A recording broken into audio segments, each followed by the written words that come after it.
was the week off? So good. Yeah, it was great. I reckon we probably struggled the last 3 weeks. One from a results point of view, but I think it took a bit of a toll on the club. So it was good just to get away for the week. We gave the boys the whole week off, and training on Monday and Tuesday was really good, and probably the best it's been from day one of pre-season to the whole year was fantastic on Monday and Tuesday. So hopefully we can get something out of the back end of the season. Was that lost a couple of weeks ago to talk about sort of rock bottom at clubs? Was that the lowest point you've seen in the group for a while? I think probably from a mental state. I reckon as coaches, just before the bye we had the Tigers at home, we had Launceston away and North Hobart, and those 3 games we really focused on, obviously on winning. One, because the Tigers we could win, was still a chance to play finals. The second one was Launceston in the wet. It was our last ditch attempt to make a finals run, and then the third one was going up against North Hobart, them having not won a game and us only winning one, and we lost all 3 of those games. So I think that was, probably just build up over time. We're building up the win. When with a young group, you've got to really worry about process and not what the win-loss column is, and even probably not the scoreboard to an extent. But for those 3 weeks, we had the media on us through a number of reasons. The community was probably starting to understand where the Clarence Footy Club was at this season. And the second thing was we had 3 really important games for our footy club that was going to give us a little bit of an opportunity that we couldn't quite capture. So I think there was so much pressure from every angle that it's been good to just get away for a week. We did a bit of a review on after the game on Saturday, and then they had a whole week off, and we caught up and sort of discussed it on the Monday night. And training has been fantastic the last 2 nights. So does that mean that we're going to get the result in terms of a win this week? No, but the buoyancy around the club's been really, really good. What are you expecting on the after that? Yeah, response. Yeah, so I watched the tape. I think Taylor hit the nail on the head after the game that they just didn't look hungry. It obviously looked like Antarctica down at the Twin Ovals as well, so maybe they just thought they were going to roll down there and get a win. So look, we expect them to come out breathing fire. Every time they lose, which is not often, they generally get the result the week after. So look, they've got something to play for this week, and we know that it's going to be a really hard challenge, and we just go up there and we play our footy and see where it leaves us. What's your goals for the rest of the season? Well, our goals for the rest of the season is to, I suppose, worry about process and the things that we think are going to make us a really good team. As I said previously, the last 3 weeks before the bye, we probably looked at the win-loss stuff.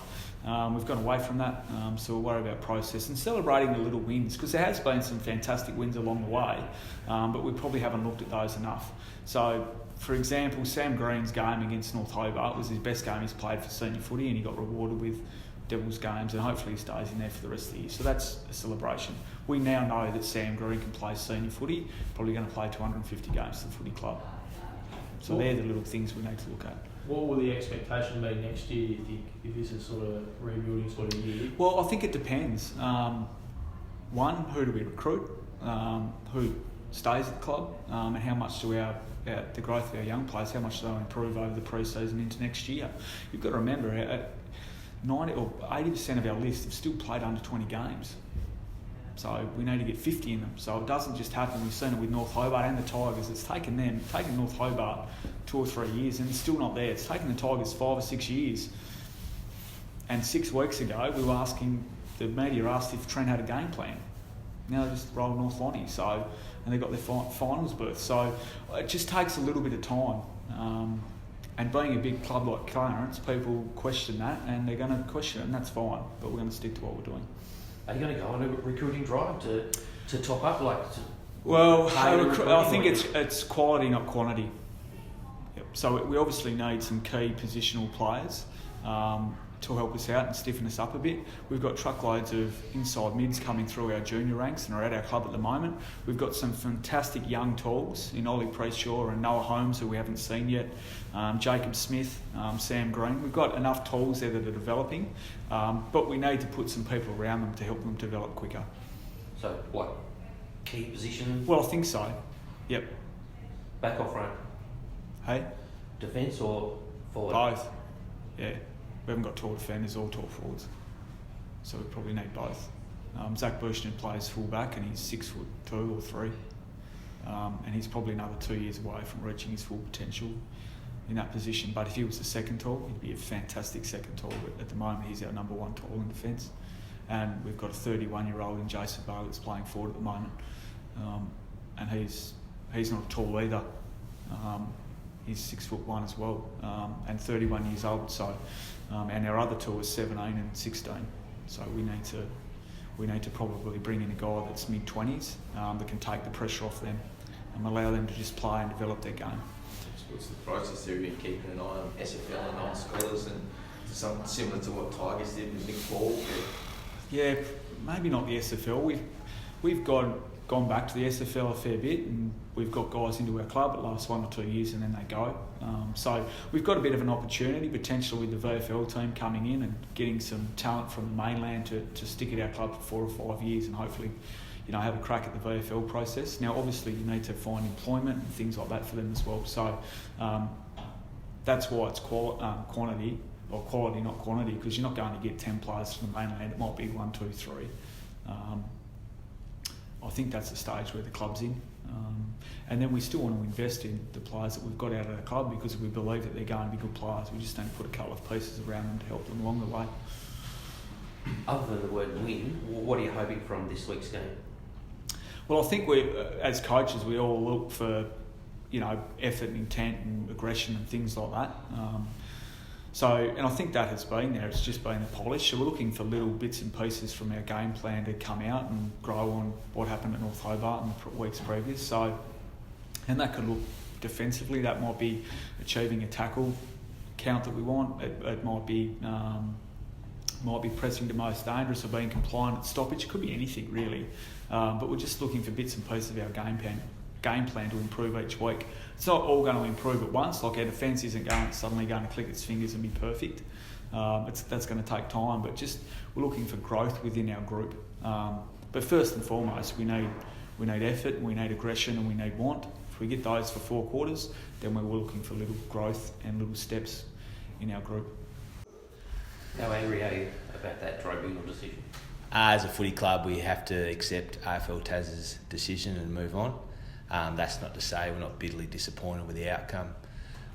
We feel we argued a strong case at any time did Ollie attempt to bump. We just feel that it was I commented after the game, was as hard a clash as you'll see in the TSL this year from both players. I compliment both their courage. Josh didn't take a sideward step, and the coaching instructions to Ollie from me 5 minutes before was make sure you get front centre to Cole, make sure you hit it with pace. So I applaud both Josh and Ollie for their courage in this incident. And unfortunately, I just think it was an accident with the outcome. Has it potentially ended his career then? Ollie's? Yeah. Well, he's got 3 weeks and there's 5 games left for the season. So people on the outside are critical of Ollie still playing, and I can't argue strongly enough against that for what he's done for this young group in the last 18 months. He's got a mortgage, he's got a wife and a young child, and he's out there busting his backside for our footy club, teaching the guys along the way. So I would be hoping Ollie can still have a game of senior footy before the year's out. Will he play again next year? No, he's just turned 36, and obviously when you've got a mortgage, it's a massive commitment, putting your body on the line like he has. I think that clash on Saturday just indicates how much he cares for the club and the example that he's setting the young guys and how we want to play. The only thing out of the whole thing, I need to talk to AFL Tas just to get some clarification on how we need to coach our players to attack a contest. Have you done that? No, well, obviously it's only sort of happened in the last 24 hours with the result. So we've got to focus on this week's game, and I'm going to reach out to them early next week. I just want some clarification on how we need to coach our players to attack the footy, because if he goes front on, potentially Josh fractures his cheekbone, Ollie fractures his face. We've got massive incidents, haven't we? You look at the AFL a few weeks ago, Tex Walker got criticised for not going hard into a contest, but if he goes into that contest pretty hard, then he probably sits out for 2 or 3 weeks. So, as you could ask the other coaches in the room, would they prefer their players beeline the contest or pulling out? What do you want from that as a coach? Do you want me to send a message out to my players? you pulled out of that contest. So do you think there's a little bit of confusion now from playing groups, not only yours but all around, as to what they can and could? Yeah, absolutely. Because we had, our club obviously was very young last year and we had a lot of concussions, so we had to have a focus on how we train the players to protect themselves when they go to the ball. Our concussion rate has been reduced this year, we think, as a result of how we've trained the boys to protect themselves, because too often, because last year particularly, you go in head first, you get a free kick, and I just think that's dangerous. So yeah, we need some clarification from the AFL, Taz, how else Holly could have approached that contest. What about the system itself, mate? Obviously, Windy had some things to say about last week too. We seem to have this conversation every year, I guess. What can be done to sort this out? I can't answer that, Brent. Steve Hocking might be able to. Because we're governed by the rules, unfortunately. I mean, I just think in this instance, it was a pure accident. Ollie hasn't gone into that contest to knock out Josh. Ollie's been knocked out as well. He's had 2 days off work. I mean, I purely just think it was an accident. And I would say 95% of the football public agree. Yeah, whether it was right or wrong. McGuinness also seemed to slip too on take-off to the contest, and if he hadn't slipped for that split second, the outcome might have been different. Yeah, but as I said, I think the outcome could have been really, really bad for both players if Ollie had gone in face on. I just don't know what else Ollie could have done in that situation. And as I said, after the game, I applaud both Josh's courage and Ollie's courage. And I said that to our playing group. That's how you want to play footy. Because if Ollie steps aside or Josh steps aside, Windy's sending a message out to Josh to say, mate, you got to make sure you take that contact. If Ollie stops, which I don't know how he could in a split second, I'm getting angry at Ollie.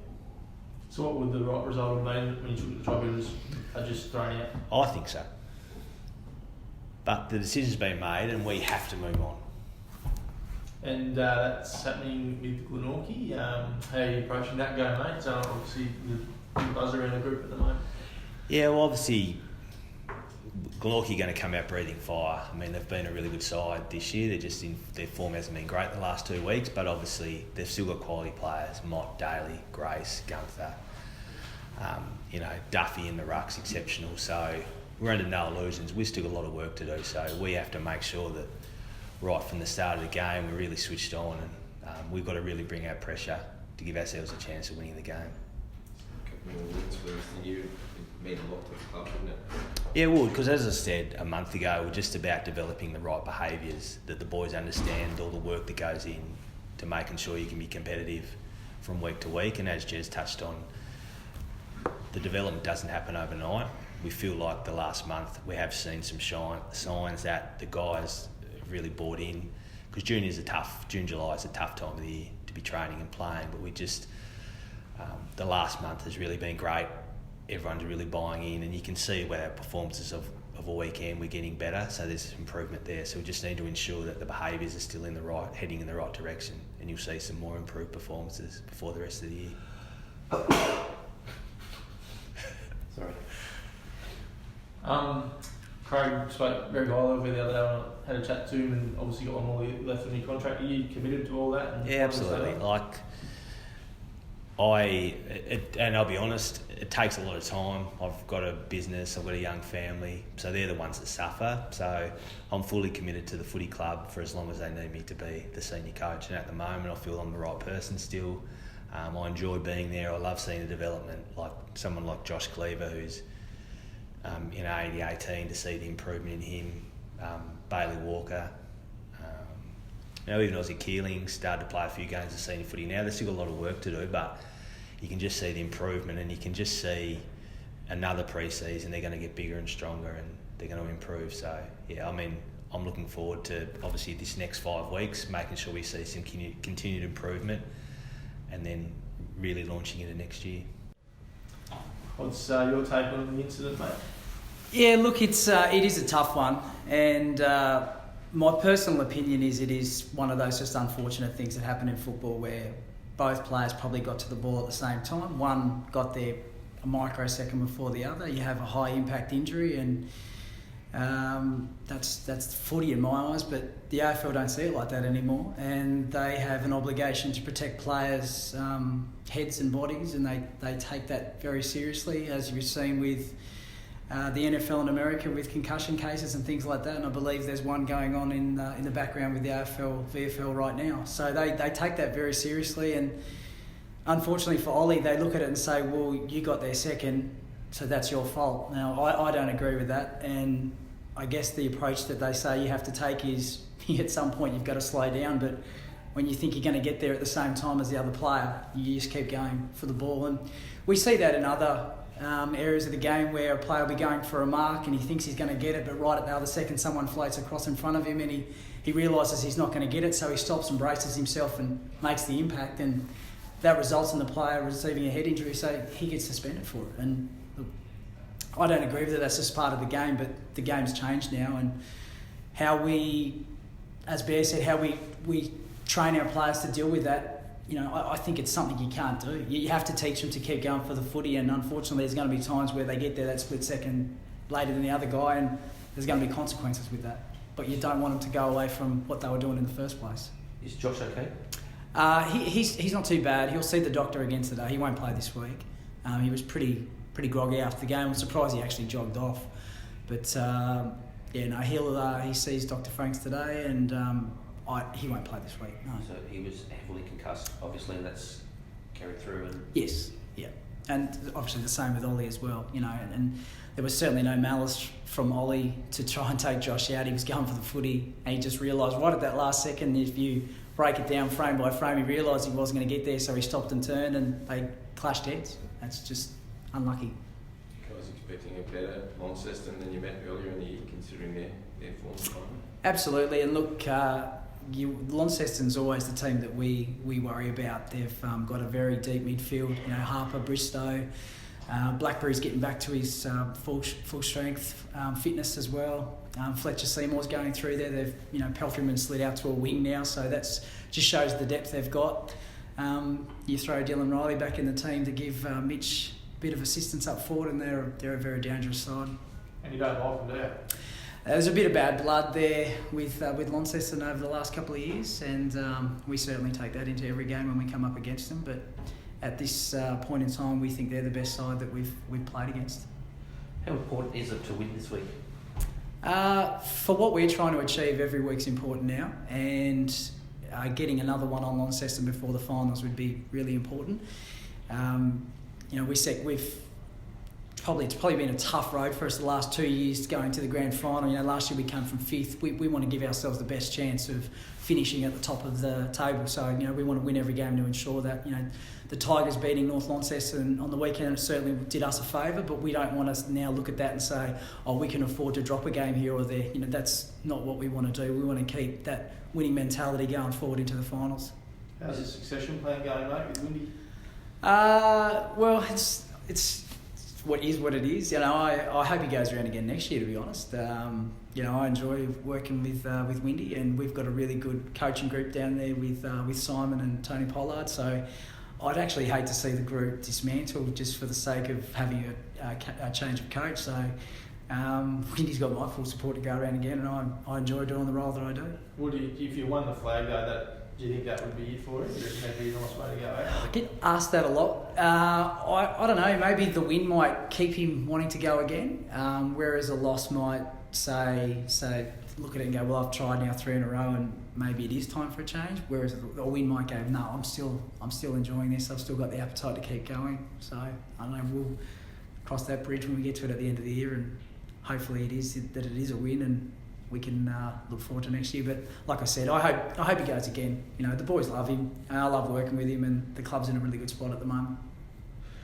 Do you need a special game style to play at Windsor Park? It's a pretty unique ground. Do you have to tweak your style much? No, it's a long ground. I don't think the width is much different to probably Bellerive, but it is a long ground, and so I think sometimes you you want to go a little bit more direct, and that's how we do. And I noticed Launceston have been doing that a bit in the last couple of weeks. And sometimes you have to look for that little connect kick coming through the middle to then, if they're dropping numbers behind the ball, otherwise you just keep kicking to a 1-on-3. So you have got to try and use a little spot up kick through the middle and then look to go longer to our forwards. Is probably the important thing, instead of just bombing from half back or centre. You literally hit the centre half forward. You want to go a little bit more deeper than that, and that's the thing with Windsor Park. It is a bit longer. Yeah. Joey Harper as a game midfielder, really hard to match up on, so there's probably not much point trying to. We set someone on to Fletcher Seymour to maybe nullify him a little? No, we'll probably go to Joby.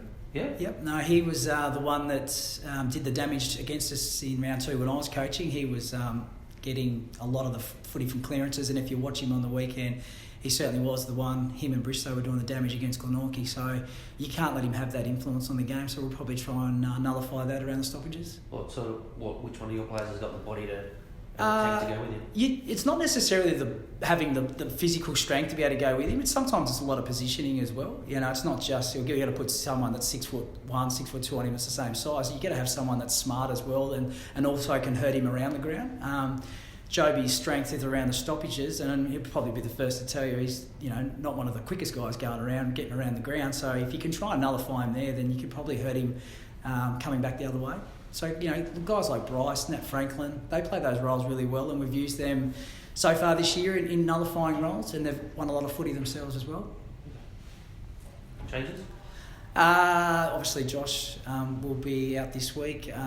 Jacob Gilby has an assessment today. He received a head knock from last week as well. Nick Dodge will play his first game this week. And at this stage, we're waiting to see what happens with Gilby as well. Okay. Just looking for a comment on Dodge. What will he inject into the team? He's comic relief. Dodgy's a pretty funny bloke, and the boys love him. But he's got exceptional speed. He's a goal-kicking machine, so he's going to give us that little bit more attacking flair through the midfield forward that we probably lack. We've got Saunders and Henry that provide that, and to get another one that can go through there probably complements your Phils, your Nats, and your Bryces that are probably the more inside players. So if you lose Gilby, he's an automatic fill-in? We'll probably look at Gibbs has been playing down back as well as Josh, so we probably look at another defender.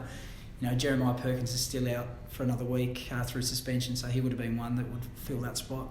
So we'll look at one of the young guys that have been. Ray Hill's been playing really good football in the development side, so Will Francis. So one of those two will probably get an opportunity.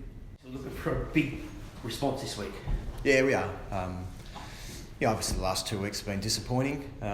That said, we faced a similar thing last year where we had a couple of really disappointing losses in a row and had lost 4 in a row.